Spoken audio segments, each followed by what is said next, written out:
session, we have Dr. Rajesh Kumar with us. He has completed his BTech degree from NIT Kurukshetra, MTech from Power System, and PhD in Intelligence System from MNIT Jaipur. He was postdoctoral research fellow in Department of Electrical and Computer Engineering in National University of Singapore from 2009 to 2011. Currently, he has been working as a professor with the Department of Electrical Engineering in MNIT Jaipur. Dr.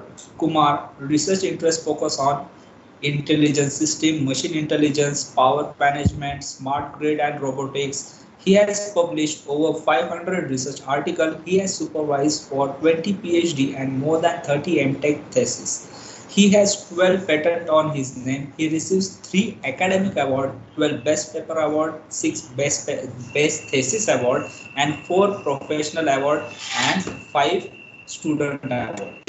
He has received Career Award for a Young Teacher in 2002 from Government of India. He has on 12 general editor boards. Dr. Kumar is a senior member of IEEE USA and also fellow IITE in UK, fellow IE India, fellow IETE, and life member of CIS and senior member of IEANG, and also the life member of ICT. He was honorable secretary of IETE Rajasthan chapter and ex-com IEEE Delhi PES ISA and vice chairman of IEEE Rajasthan subsection.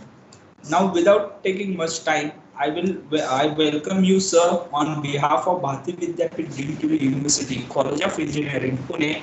I request you to take the charge of the session. Thank you. Yeah, okay. Thank you very much, and good afternoon. Good afternoon to all, and I hope you can see my screen there.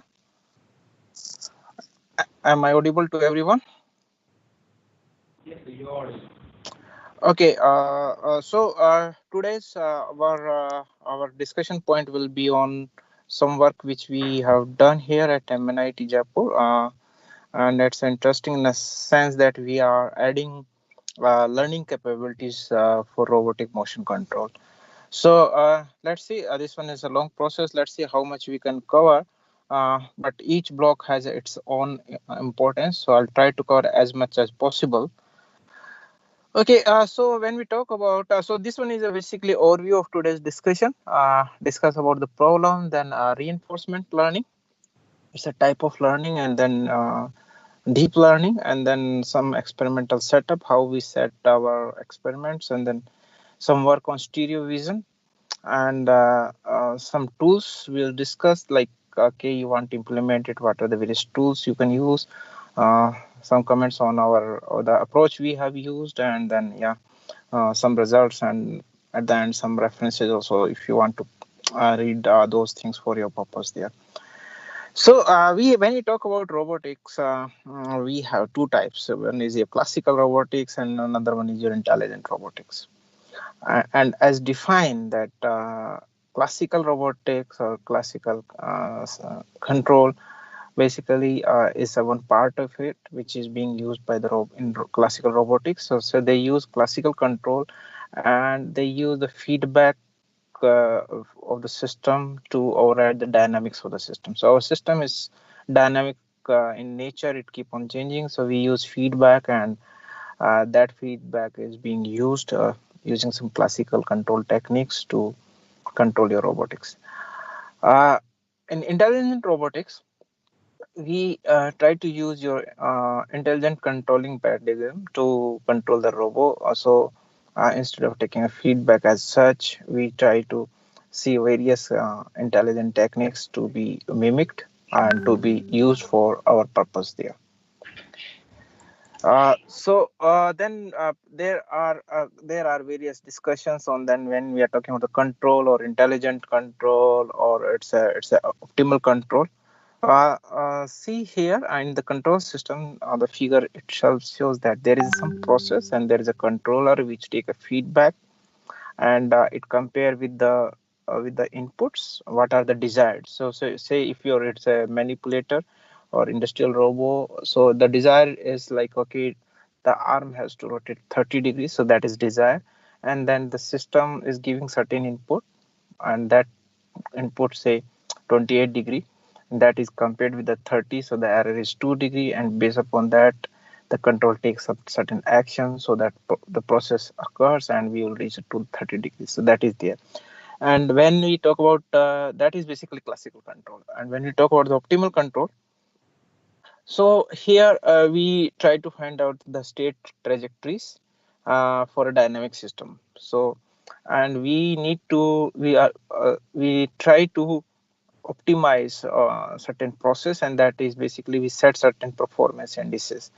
Performance indices are, there are various types of performance indices, starting from your peak overshoot, settling time, square of error, integral square of error, absolute error, and likewise.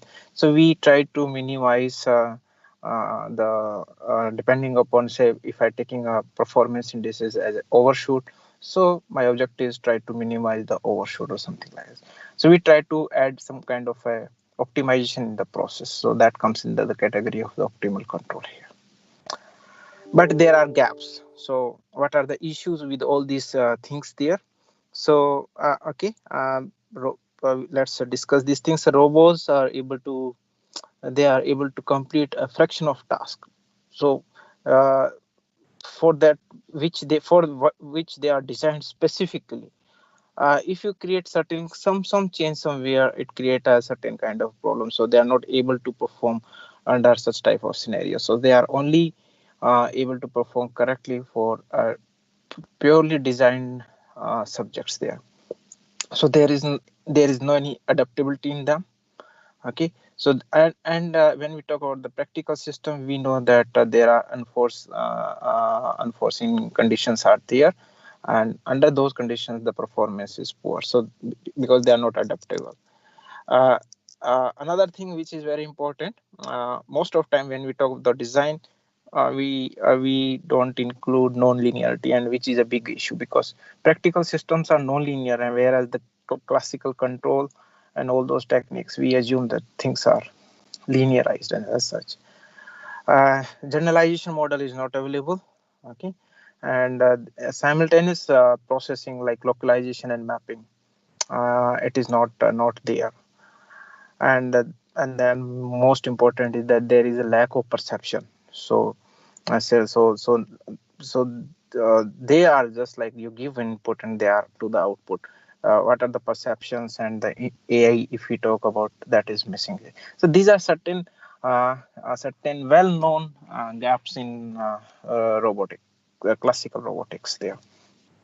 So the first problem formulation is to how to impart learning abilities, basically, because system is changing. There are few changes in the somewhere in the system also, and then if there are changes in the system, then how the system is means like how they are reacting, whether they are learning from it or not. So that is one challenge, and we are putting another level of challenges. Let's take it that we don't know the dynamics, so the dynamics is unknown to us. So that is the problem taken to work on these things. So now we have two challenges. We have to make them learn, and the second thing is the environment is unknown there. So the way is reinforcement learning. So there are various types of learning in neural AI, and one of them is reinforcement learning. So let's understand it. It's a simple reinforcement learning is like we have certain kind of agent. You can take a robot is an agent, or you put yourself as an agent, and then you interact with the real world. Okay, so what you do is basically you are in certain state, you take certain action. Okay, and your action is always feeded back with two things. One, the reward, whether your action is good or bad, and the second is the new state. So you are in one state, so you can take it robot at one state, and you take certain action. So say move towards left, and then the movement towards left is feeded, means you'll get two inputs from the environment.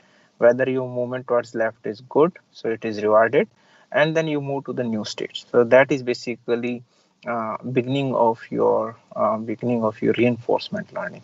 So reinforcement learning means we learn the things by certain kind of a reward or a punishment there, and this is what we have already seen in our when we as humans in our junior classes, we know how we are how good it is when we write something and we are rewarded, so we are motivated and we work hard and something like that.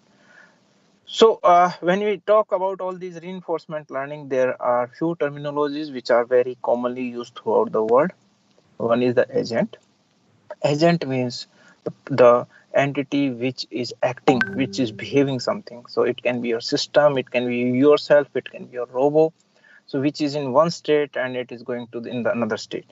And the second terminology is the environment. That is the world near around. So they are interacting, always interacting with each other.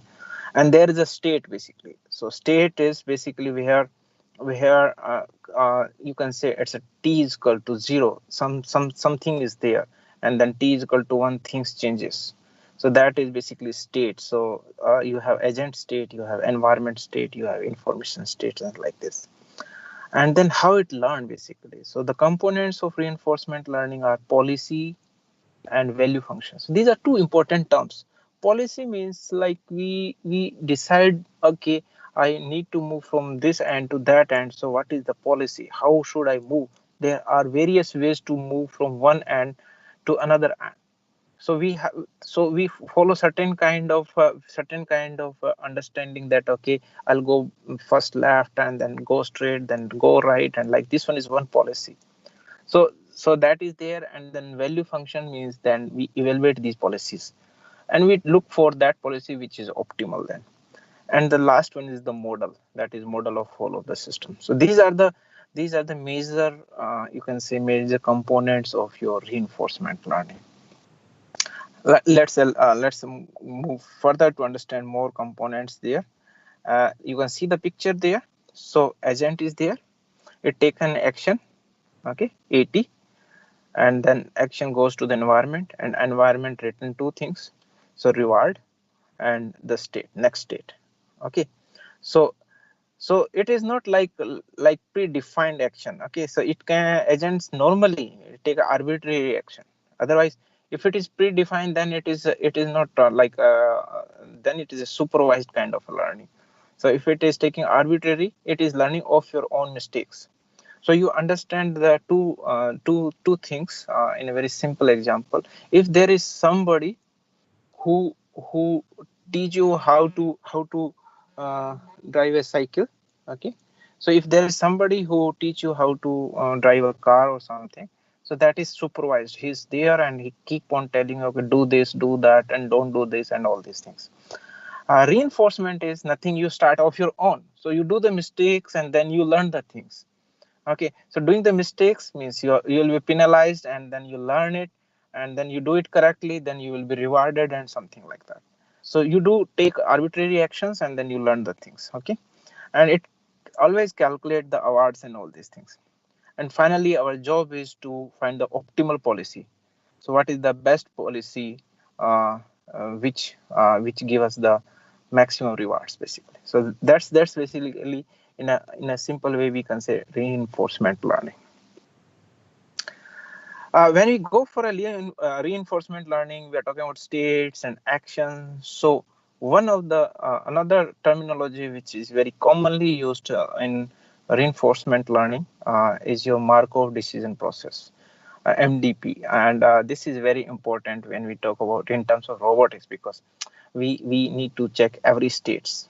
So and as to what is Markov process. So Markov process is very simple. Future is independent of past given the present. Okay, so if any system, if any sequence follow this condition, that if the present is given, then future depends only on the present, it will not depend on the past basically. So that we call it it's a Markov process. So we follow here Markov decision process. So the equation is there. You can see that the property of Markov chain, it's memoryless, because future is decided by just current position, so there's nothing like stored back. Okay, and then that is Markov chain is there given by the equation 1. You can see P of st plus 1, that is state 1 t plus 1 given state t. So t means current, and we are just going for the next state. Okay, in return we get the rewards and return. So the return represented by gt, and it is basically, you can see the rewards. So I take one action. Okay, so I get certain reward, and then I move further, takes another action, get the reward. So what will happen if I reach at the end? So we'll calculate total rewards. So how many rewards are there? Okay, and those rewards we sum it up, and that will be the return basically. So that is the return, but you check it in another way, that it's not like every time the same amount of reward you are receiving. So and if you go by that, then the things becomes basically they become very large. So what we do is we put a discounting factor, because as things progress, the discounting factor has to be there. So in the equation 2 you can see rt plus 1 is the reward, and you can see that there is a gamma function which is a discount factor. So it's a summation of all, and whatever be the total sum, that will be the return which we receive. And then another equation which is very important, which is basically your Bellman equation. Okay, so Bellman equation is basically what it says, that okay, what do you have till from st minus 1 to st, that is one function, and if I add it and I put it to e is the expectations. So we try to find out the what is the value and all that. We'll use these terms again and again. Today's agenda is to check various components, that how to realize this system. We are not uh, discussing more on the development of these equations. These are well-known standard equations given in the literature there. This I told you, a state value function is very important. We need to calculate. So if I move from state 1 to state 2, whether that is good or bad, should I remain there or not? I reach from state 1 to 2 using certain policy. So how to evaluate that one? So that is state value function. It describes that how good is to remain in that state if certain policy is followed there. And there is another function which is action value function. So that is to evaluate how good is my action. And finally, we are looking to generate a relation or find out a solution for optimal value function. So that maximize the value function over all policies. So I have many policies. I policy 1, policy 2, policy 3. So which one is giving me the maximum benefit? That will be my solution. So that is the final trajectory of moving from state 1 to 2 to 3 to 4 likewise. Okay, so then we follow the optimality principle of optimality. So it states that if the solution is optimal, or to the solution to be optimal, then every state has to be optimal. So if I have policy there, and there are many states there, so each state in that policy, if it is optimal, then very obviously the complete policy will be optimal. So that is a way to make the things much simpler when we talk about policies and optimal policies and generating the solutions there. We are looking for a second thing. So this one is, these are the till equation 1 to 7. They are just to understand, okay, what is Markov decision process and how we can use these things for our reinforcement learning. The second thing we put it is model free prediction. Most of the working process we consider the models, and that is a basically challenge, because we don't know the actual model parameters and all those things. There are non-linearities and all these things. Can we generate a prediction model which is model free? So for that because why we need that? Because the environment is unknown to us. So we are looking for environment which is unknown environment. Okay, so to if you want to realize such type of conditions, so you need to go for certain types of terminologies. So I'm just touching those terminologies that you need to understand that yes, these are required there. So one is Monte Carlo learning. So Monte Carlo learning is you learn from the complete episode of experience. So you have full experience of the whole happening there, and from there you try to learn. So there are certain events which you can see here in terms of K, and then uh, there are various ways. So either you go by incremental mean, so you keep on incrementing the mean value, or you keep on incrementing the updates. Okay, so equation 8 is if you are just updating the mean value there. If equation 9 is if you want to increment the updates. uh, Both they have certain advantage and disadvantage in terms of the calculations and happening. People suggested the another approach that is known as TD approach, temporal difference learning, and it learns from incomplete sets of episodes. So this one is very interesting. So if you have complete episode of experience, then okay, you go for Monte Carlo learning. But if you miss few things in there, so your episode is not complete episode. In that case, suggestion that is suggested to you go for temporal difference learning kind of processing. And strapping is a process which estimate the value functions from the previous experience. So what was there till so far? From there, we try to estimate the value functions there. So model free control basically it works on SARSA model. SARSA, you understand it. S is state, so you are in state. Then A means you take an action. Then R means you have certain reward. Then S, you reach to another state. Then you take A, another action, and then reward. So it is SARSA, state, action, reward, state, action. So this one is SARSA approach. Okay. So and to realize it, there are various policy and environments there. Okay. So the policies environments and the learning process you can already we have discussed, like we have here in the previous example we have model pre-predictions, we have either TD or you can take Monte Carlo approach or something like that. So you apply TDQ here means your Q learning approach. So there are various kind of learning approaches that you need to understand when you are working for the systems there. And then uh, uh, policy improvement, again you have various methods. Some people follow greedy approach, some people follow no incremental approach, some people follow non-greedy approach, and all these things.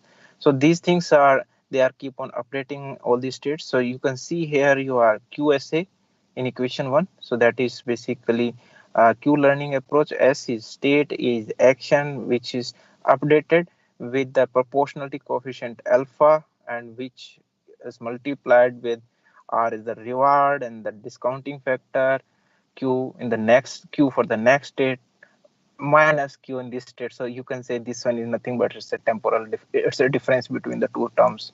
What is Q at next state? That is S dash and A dash. And what is Q at current state? That is S and A. So that difference, and that is used to update your Q. Various approaches are there, and you can see here these approaches, if we talk about, there is nothing like model calculations. So we totally depends upon what is the state and what is the action there. Okay, so these things are and this one is known as Q learning approach, and it is basically a model free reinforcement learning technique. Okay, and it try to find out the optimal action selection policy for any MDP. So MDP is a Markov decision process. So that is, so we have used Q learning approach for our problem here in this case. So we have a Q. You can just to give you an idea how it works when you put it on the system there. It is a box, black box. You pass a state and action, and it will generate a Q values for you. And then we need to see what type of Q values are good for us. Okay. So we need to generate all kind of Q values. So I'll show you in the next slide that how it works there. This one is there. You can see in on your screen there that their states are there. Okay, and you can say their states are in the row wise 0 1 2 3 4 5, and there is action 0 1 2 3 4 5, and each state and action combination has certain value there. This one is q value. So positive is good for you, so you can have some positive values. Negative is bad for you. So if I am state say at state 1, and if I take an action 1 or action 2, I'll get a reward of -1. If I take action 3, I'll get a reward of 0. And if I take action 5, I'll get a reward of 100. So I think, so in that case, I know that okay, 100 is a good reward for me. If I am in state 1, I'll move from 1 towards 5. So I'll take a action which is defined for 5. So how it is, how it works? If so, Q learning or Q table or Q value function help us in generating this kind of lookup table, and which directly relates the state and action. And the things which are written in the black, they are the reward points. So accordingly, it will work there. But this one is okay. This one is a good solution, but there is a problem with this one. And the problem is that if we have large number of state and action, then this lookup table is not sufficient enough. It is inefficient to represent your Q value function. And what is the solution if this is the situation? The solution is you should go for some kind of a function approximators like neural network and all these things. So you give these two inputs, and two inputs, that your state and action, and the reward will be like, instead of taking from lookup table, you can take it through neural networks. So neural network can be used to uh, to approximate the function of which represents your Q value there. So the issue and the solution is there. So shifting towards a neural network, there are certain kind of issues with the neural networks also. Basically, neural network not able to learn from the past. You give the input, and then yeah, you have, once it is trained, then you give input, you will get output, but nothing like updation on the things there. So those are certain kind of issues. Another one is basically while training them. So how to train them? There are various approaches. So the solution is, instead of taking them as such, we can move from simple neural network to go for a deep neural network and kind of architectures there. Let's check it. So this one is a simple neural network. Most of you are aware of it. So you give the inputs. You can see here x1, x2, x3, x4, x5, and then they are weight associated with each input. So the output, you can see that y is some AF. AF is an activation function. It's a non-linear or linear function depending upon your models, and which is nothing but summation of xi into wi. So wi is missing, so please correct it. Xi into wi plus b. B is the bias. So we take the all the inputs what they are coming there, and then we take the sum, and then we pass it through the activation function, and it generates certain output.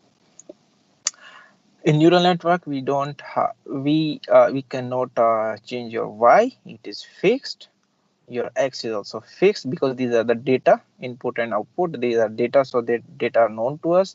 So only thing we need to map, we try to map your input and output data. We have to vary few things, and that is the thing which we can vary is that is the weight which is connecting your input and the output. So just by adjusting these weights w1, w2, w3 to wn, we can map your input and output, and that is how neural network works there. So there plays activation plays a very important role there. So you can see this one is ANN, this can be a complex structures there. So input are given at input layer, output are measured at the output layer. In between your input and output, you have many layers there. Those are known as hidden layers. Each layer is connected to each other, each neuron, by certain weights. And learning means improving these weights, so that if I give an input, certain input, it will generate exactly the same. So if I give an image of a cat, then neural network output must generate that yes, it is a cat. So something like that. And these are the various activation functions which are people to use. So the summation of the weight and the input plus bias pass through these functions. So three are there in front of you: sigmoid, 10h, and your linear, basically ReLU function. So uh, rectified linear function activation functions. There are various functions are there.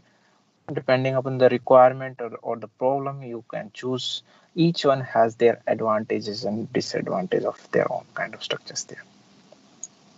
So so when we work with this one, then yeah, we found that things becomes very big, because our data points are very high, and the relation between input and output is not so simple. So there need a multiple big connections are there. And if it is if you are modeling high level abstractions, you have to go for either multi-layer perceptron.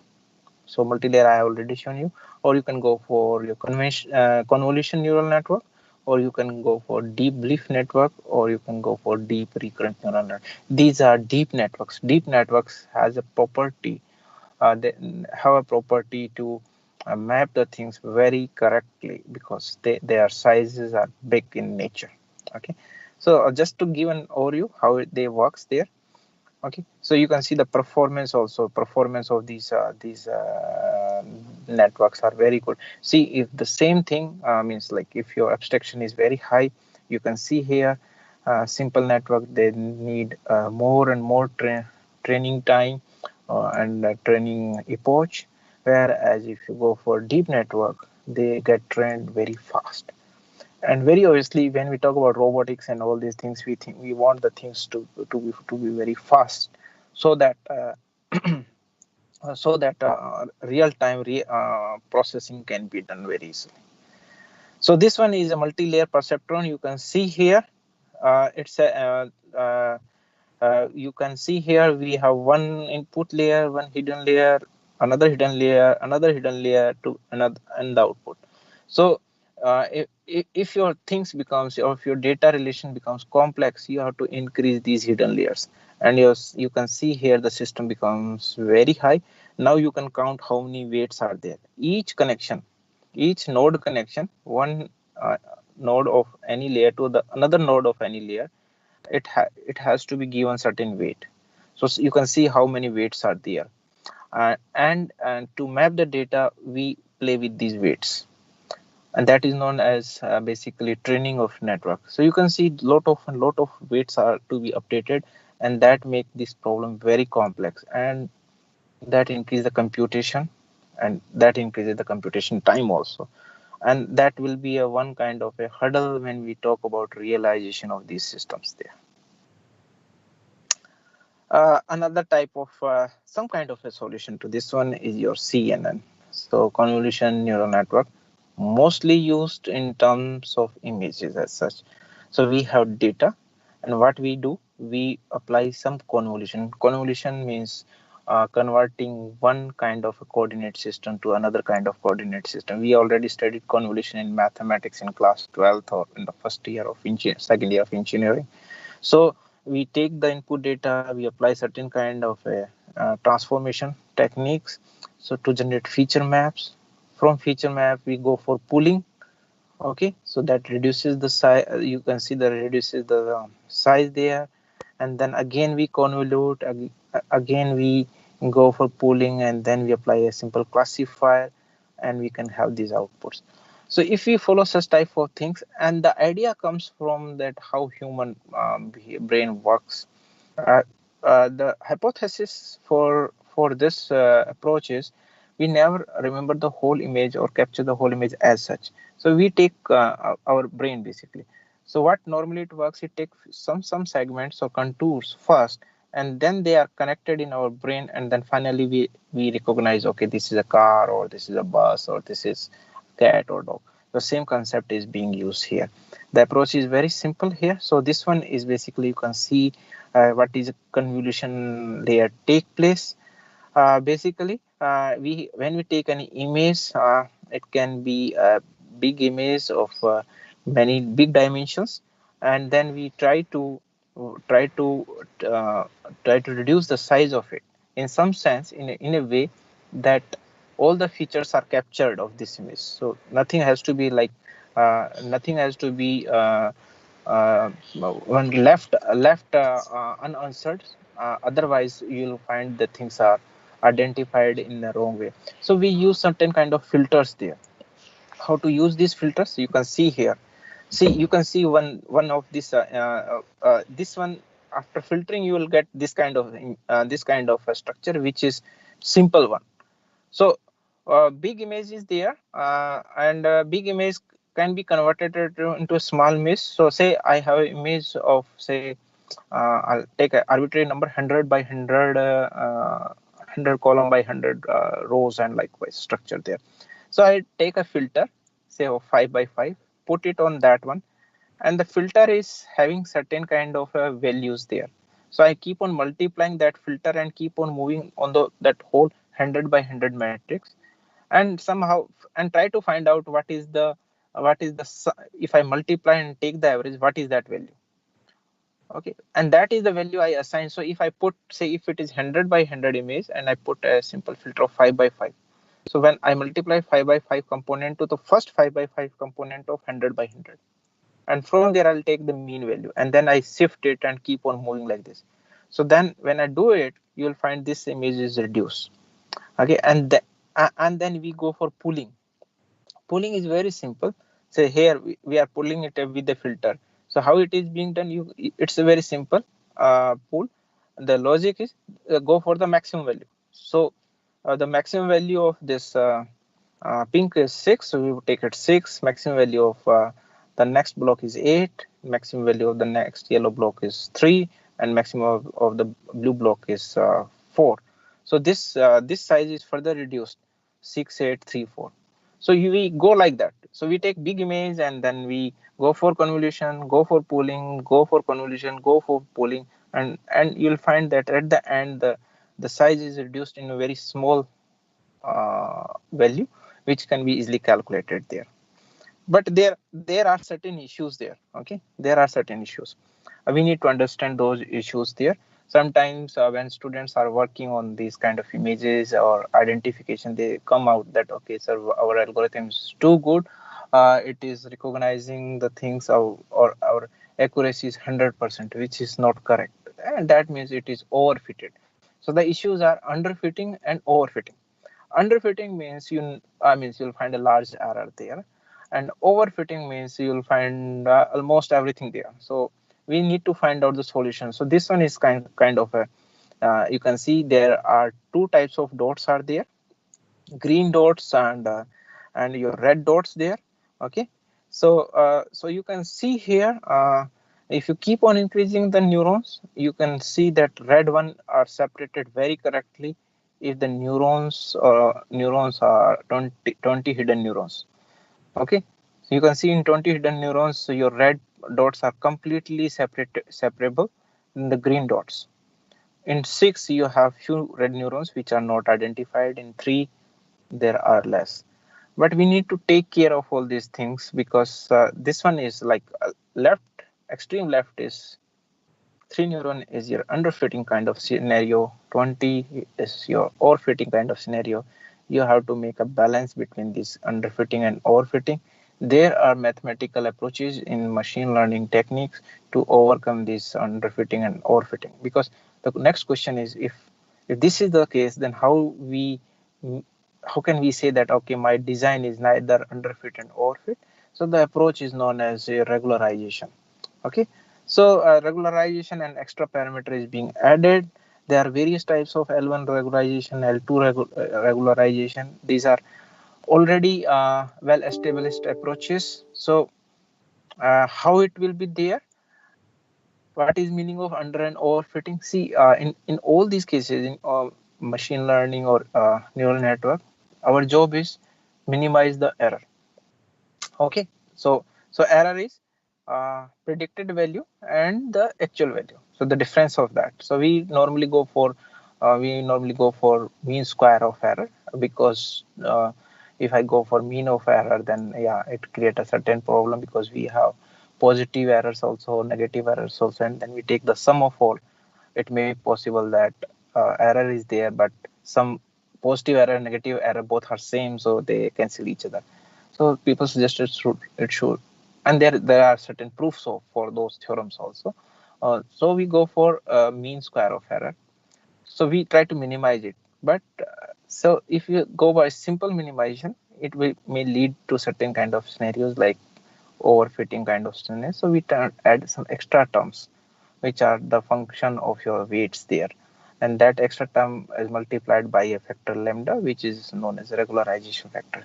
So I suggest you can check any of uh, statistical or ML book. You'll find regularization is an approach which is being used to uh, overcome your overfitting and underfitting scenarios.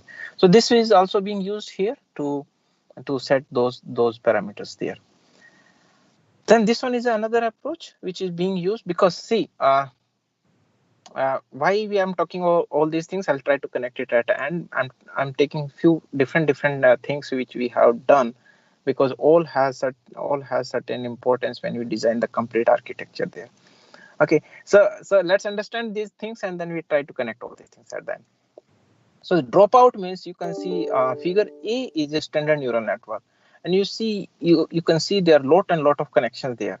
But when we do some analysis and try to find out the weights and all these things, we found that in something is very important. Few of the weights are very less or they are almost zero. There's no use. Okay, but still they are in the connection, and we need to calculate the updation of those. They unnecessarily increase the values there. They unnecessarily increase our time. Okay, so and another logic is like right now I'm speaking and sitting. So okay, the neurons which are connected to my visual part, eyes and my mouth, they are highly activated, whereas the neurons which are connected to my legs, they are not much activated. So just to make the things simple, approach is there which is known as dropout. Dropout means if the weights of the neurons are very less or almost zero, then there is no point to consider those weights.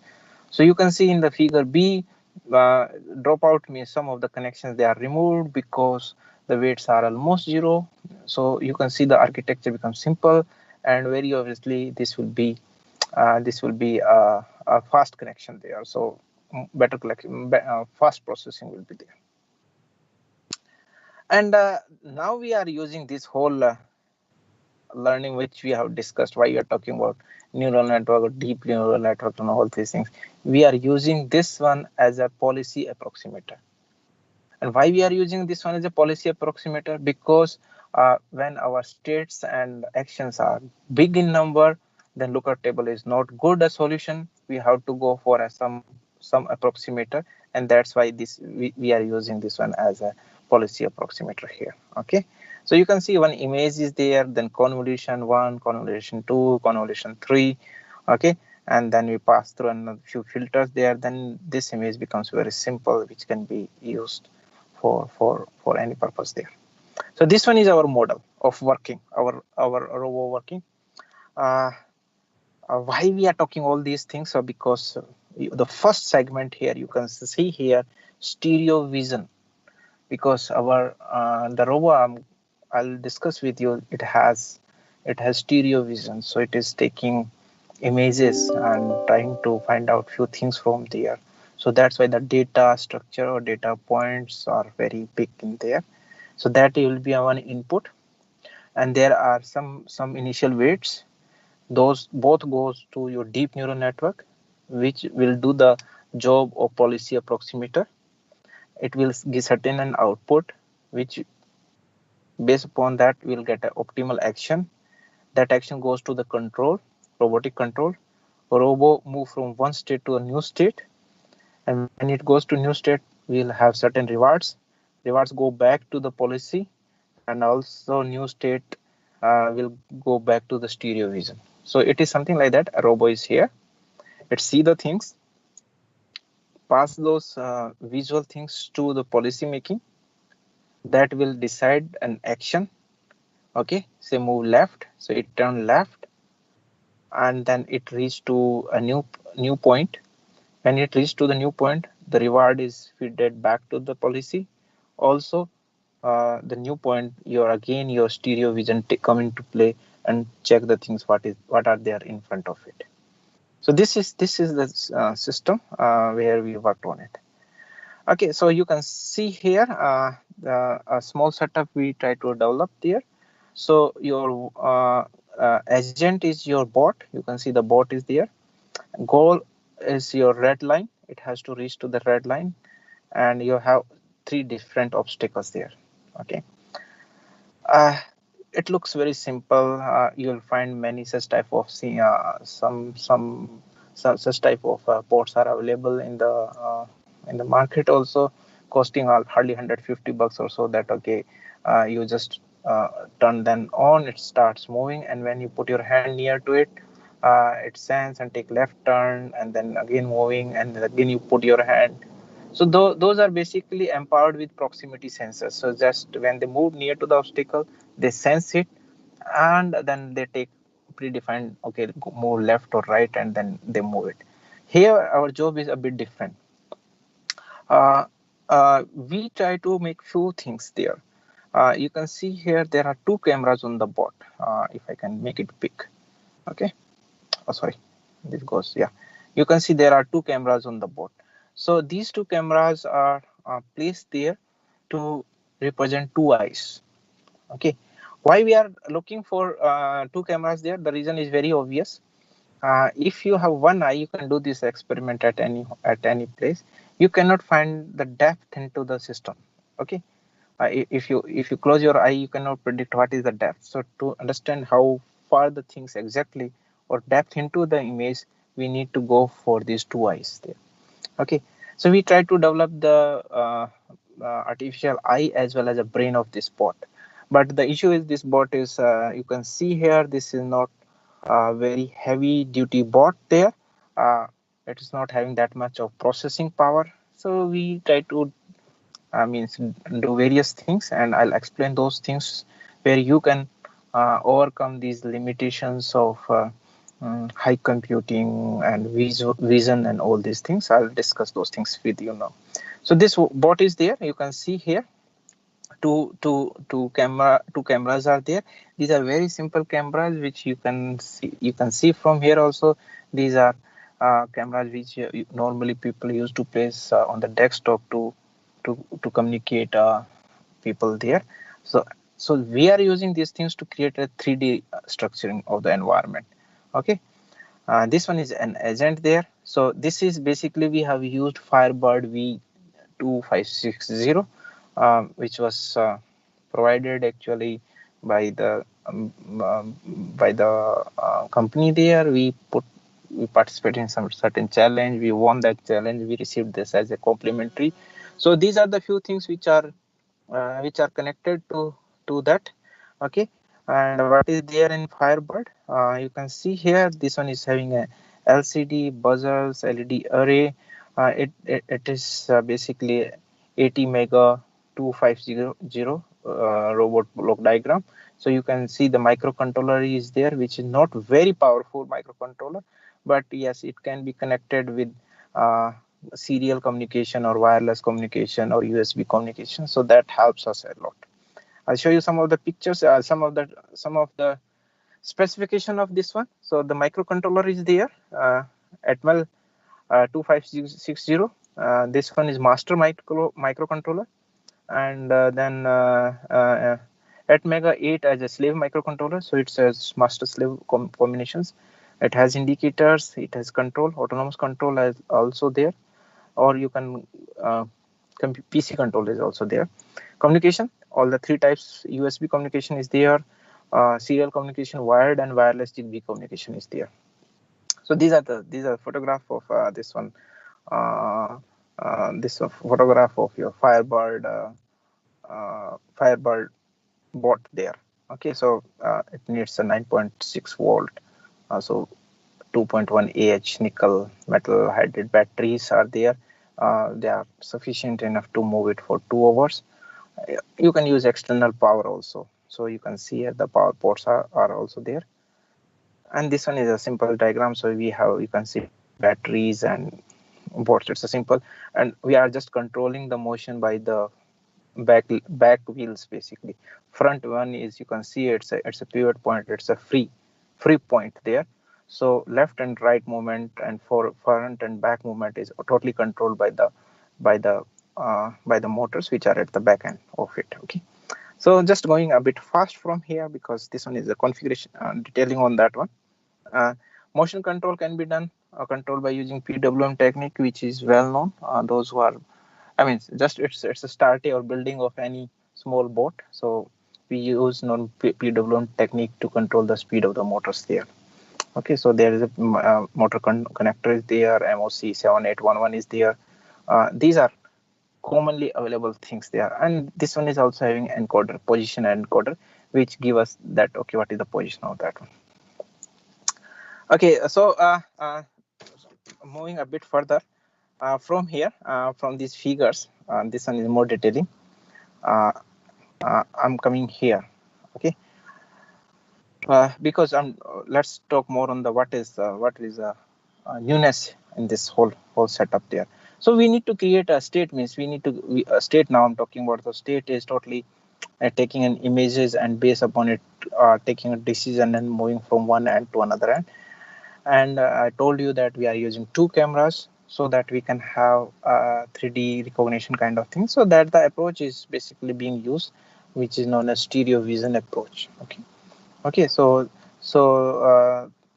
we normally use how our brain works. Basically, it take an image from the left eye and also from the right eye and try to find out the difference between the images, and from there it try to find out how much is the depth and all these things.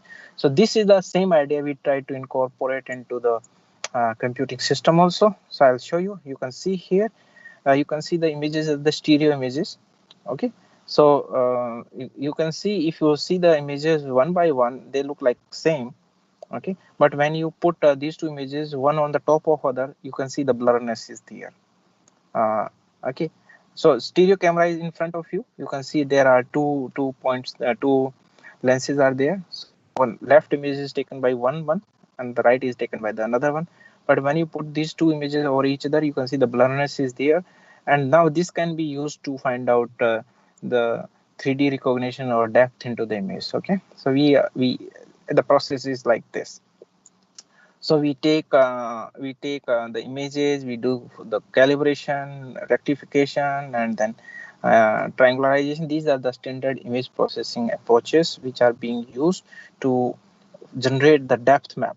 And depth map give us idea that how far is the object or what is the depth into that particular image there. Okay, so these are the standard techniques. You can see here stereo camera how they works, and then rectification, what it does, it removes the lens distortion, because it may possible there are distortion in the lens, and then it brings your stereo pair in the standard form, so that we can, when we overlap them, the difference give us the correct depth into the images there. Okay, so there are various kind of approaches. I'm not going into the image processing because maybe a restriction on the time, already 1 hour gone, so try to discuss few other factors also which are very important there. We approach is we calculate disparity, and from there we try to find out these calculations there. But what is there, disparity, what is there, the difference of image location, okay, of the 3D points when they are projected with two different cameras. You can see the images, they are projected with two different cameras, so there is a differences in the image location. Okay, and there are various problems there when we talk about the stereo vision. That is, first you see that in that blurriness is there, so we need to find out the focal length of the cameras there. It is most of time is an issue unless until we know that what is the camera specification very correctly. Okay, and then we need to go for, when we going for your stereo matching problem, then okay, how that noise which is there can be removed further there. So the calibration is being done. There are various algorithms proposed in the literature. using the softwares you can use it, or manually also you can fix it, because each when you take a picture it has many issues like rotation, translation, and certain noise are there. So there are algorithms. So we have used one algorithm proposed by Chang that is basically tested, and it works fine in our scenario there. Okay, so stereo algorithm I can talk on this one. So how it works, so for each line you can see there one line is drawn and there are yellow square is there. So for each pixel in the left image compare with every pixel on the same line on the right image. Okay, and we pick the pixel with the minimum match cost, and we improve. Improvement is match windows, we keep on shifting these windows throughout. And then this one is well known method, that is semi global matching algorithm, which is in computer science many of the students they are using it for matching the two images.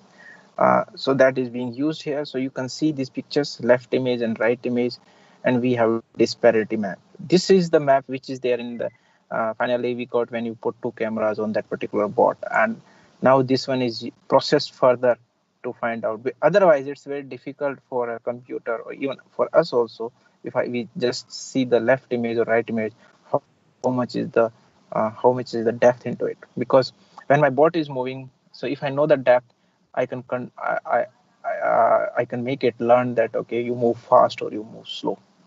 So that is being used there. Okay, so this one question is why we are doing all those stuffs when we're talking okay deep neural network or all those things, and here is the answer for those things. You can read the last line.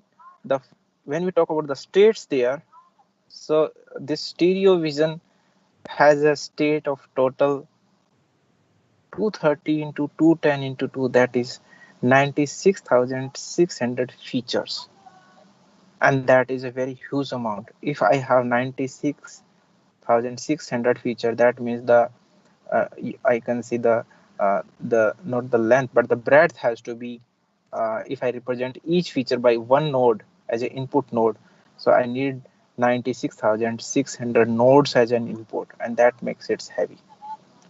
And if these are the inputs, then the calculations will be too big, and that will and we fail to design that structure. So we need to find out certain kind of solutions for it, and that's why we talk about all those structures which we have discussed earlier. So when we have so many features, we have so many learning mechanism, and then we have reinforcement learning structure and MDP and all those calculations. So how to do it on the real frame? Otherwise, what will happen? Even if you process a few images, it will take hours and hours to get one result out of it. So how to do it? And here in this scenario, these are the states when we have snaps coming regularly, because the bot is continuously moving, it's capturing the images and sending us. So we need to find out the solution very fast. Okay, so what is the solution for such type of calculations? We have four solutions. Either we go for multi-core programming computing, okay, or we go for symmetric multiprocessing computing, or we go for distributed computing, or we have cluster computing, and all these are very costly. And now it's difficult to put everything on the board, because if you just go and after this lecture and check it on the on the web, that okay, if you need do want to do a simple cluster computing, what configuration you want to do, and you saw that the bot is very small in the picture. So how to do it, basically that was an issue. So uh, uh, luckily we have facility here at MNIT of a cloud. So we use cloud computing. Okay, so what we do, we use cloud facility, and at the cloud we use parallel computing. Okay, so we use CPU cores. 12 CPU cores are being used there. Each CPU core has a speed of 2.9 gigahertz. Each CPU has a RAM of 32 GB and memory of 64 GB. So that is the configuration at the cloud which we are doing. So now the challenge is how to do it further. Just I'm giving the overview how it is. So what we do is parallel computing. How to do? It's a computing science part. So I'm just skipping, but you understand it that okay, when the information goes there on the structure, so it is split into various splits. You can see split 0, split 1, split 2, split 3, split 4, and then they are processed parallelly on the cluster, cloud cluster, and then finally they are combined back, and we will get the output. So that is in a very compressed way. I can tell that okay, how the parallel computing is being done there. But this whole setup was in my lab, Raman lab at MNIT, cloud it at another computer center there. So how to do it? So we send what we do, we capture the image, okay, and then from the local terminal we send it to the cloud through in our intra network. So we use TCP IP based communication system there, okay, and that is being used there, and then the rest of the thing processed on the cloud, and the final data they return back, and they return back to the system. So this one is basically architecture being used for TCP IP based communication. So you find that very interesting things are coming, and that's why robotics is a domain where you need a knowledge of uh, mechanical engineering, electrical engineering, because of your control and motors, and the electronics engineering, and the computer science and the IT. So it's a combination of all there. So this one is being used there for that particular purpose.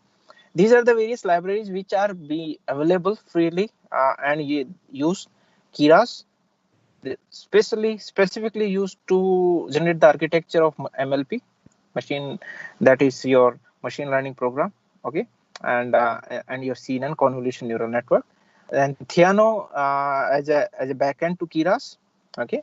OpenCV is used for stereo vision, okay. PySerial is for serial communication, and Socket is being used for TCP/IP. So all these are the various softwares, libraries which are there, and they are designed for certain particular purpose. Like Socket is for TCP/IP communication, PySerial is for serial communication, OpenCV is for image processing part, and Theano support Keras. Theano and Keras both for your machine learning approach. So these are the various libraries which are being used there. Okay. Okay, and we let's move to the section which is basically moving for your last part, that is how the what are the results, and then how these results are they connected there.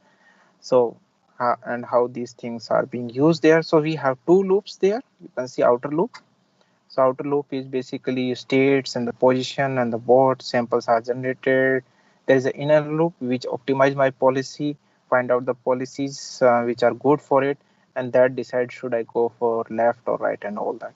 Okay, so just moving further means I'm just skipping this 2-3 slides there, because otherwise they make it very bulky in the sense. Okay, so we use the guidance, policy guidance guided by your overhead lights, which are there in the lab.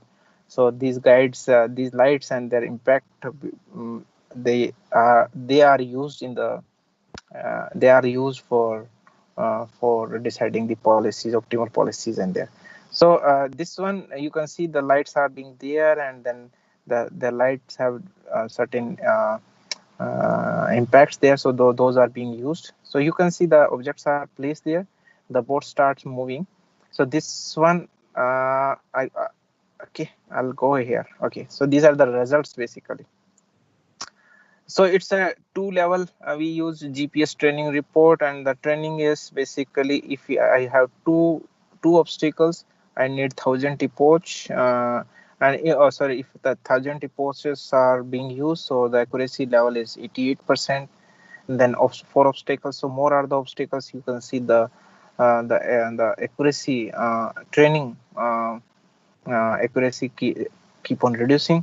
But yeah, if I go for 10,000 iterations, almost or beyond 7,500 iterations epoches, the training is 100%. So that is basically uh, case one when your obstacles are fixed. That means Your endpoint is already fixed, your obstacles are also fixed, and your bot is trained on this network. Train means it moves and hit and then return, come back, and then moves and then again hit, take from the first experience hit. If it hit, negative rewards, come back and then again go, and then based upon that it take a left or right turn, again still it touch, so it's again the negative reward, come back, and likewise. So it keep on working like that way only.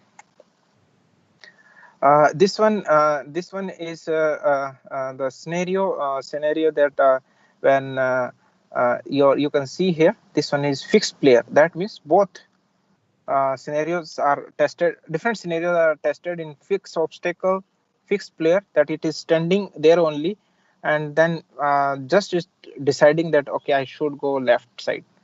Okay, so how it behave? So that means both are stationary. Agent is also stationary, obstacle is also stationary. In the second scenario, the obstacle is now moving. So it is, if it is moving, then it needs more and more iterations to get those inputs. So that is the second scenario, how it is being means how it is being processed there. And then this is the third scenario, and this one is really challenging scenario. That means your obstacles are also moving, and your bot is also moving, and now you see that okay, even if you go for 1 lakh iterations, the accuracy is 96.8 for 2 obstacles.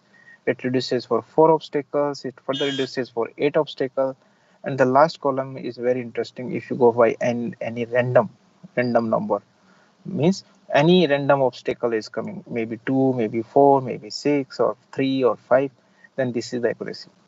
The idea is to make it exactly like a Google car kind of a structure, where only the stress is on developing 3 things. They are the vision, light processing, and the learning capabilities there. So this is the major scenario, that okay, uh, if everything is moving, if obstacle is also moving, and if the bot is also moving, then what will be the, how is the performance and how well it will behave there. Okay, so these are the some kind of this kind of scenarios there. Accuracy you can see here in 2 level GPS approach. Processing time you can see it is not so good, because 21 second is too much. uh, what we want is to be more fast and more real. Some work is still to be done, and it is still going on. So what we have done in this discuss so far, or done so far in this setup, we worked on stereo vision, camera calibration, rectification, and stereo correspondence. We worked on reinforcement learning, like Q learning, and then policy approximator, and we use a guided policy search approach. We worked on deep learning, that is learning, applying Python libraries, and processing all these things on through TCP/IP on a cloud computing using parallel computing techniques there. So, and the setup, we have used some kind of overhead cameras to identify the movements there, uh, and then we put onboard cameras, so they are done differently for to check the different scenarios there. And yeah, that's all for today's discussion, that how you can do, but there are various challenges there still so far, and challenges can be taken from here, from these results. See, the accuracy is not very good. So how to increase the accuracy of this particular system or bot, that is one challenge there. Second is the time taken by the bot is less, means more, so how to make it less. And then more complex it is, because in this case the obstacles are of the same color, and they are moving with certain with the slow velocities or known velocities. But in the real world, obstacles are of different colors, different nature, they move with different speeds. And so to identify their speed, their movement, and all these things, again it become a real challenge there. And at the end, the biggest challenge is how to execute it. How the you can make your algorithms or systems so light, so that you need less processing, so that you put the things on the board there. So these are the few things which I wish to discuss with you. These are the few references people have done it. Some research work on stereo processing and matching there, and few of the work on obstacle detection techniques, navigation systems, and then regularization methods, and then uh, you can have a reinforcement learning. So many things are combined here. So you will find that lot of papers are already there, which are available to for the scholars to read if they are interested in doing this. So that's all from my side. I left. Okay, it's two. So next 15 minutes I keep uh, uh, for your questions and answers. So if you have any questions, let me know, because I don't know what is your background, because here things are from the computer and electronics and electrical and communication and mechanical. So many things are there, but today's my target is just to make you think, like if you want to realize a thing like this, so you must have knowledge of all these things, which you can capture from the literature given by or produced or generated by various scholars there. So yeah, any questions and comments, any questions if you want to discuss. Yes, sir. There are people from different background. So I would like to ask all the participants that if you have any doubts, sir has shown, sir is open for our discussion. So please. Yeah, even you can put in the chat, or if you push a question to me on audio, it's good. Yeah, I'll try to answer this thing. Yes, anyone from participants, please.